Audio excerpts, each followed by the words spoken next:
We can never know what our last words to a loved one might be. We hope that the last thing we say to them, the last thing we do, would be with love. For Misty and her husband, Ken Powers, that couldn't be more true. He told me I was tired and I needed to lay down, so he tucked me in bed. Ken and Misty moved here to Johnson County in 1994 and chose this location because of the peaceful backyard. He loved the outside. But a few years ago, Ken was diagnosed with Parkinson's disease.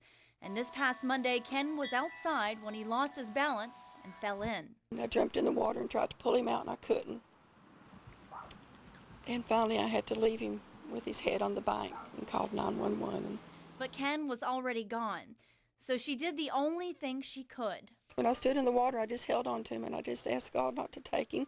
Now Misty is grieving the loss of her husband and best friend, along with their daughter and grandson, and they're making sure that Ken's legacy will be one that will continue to touch lives. He was the most extraordinary man, the most kindest heart you'd ever meet.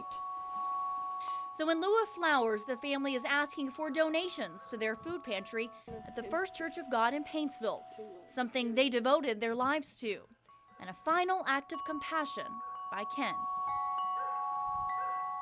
Covering the news in Johnson County, Nikki Burdine, LEX 18 News.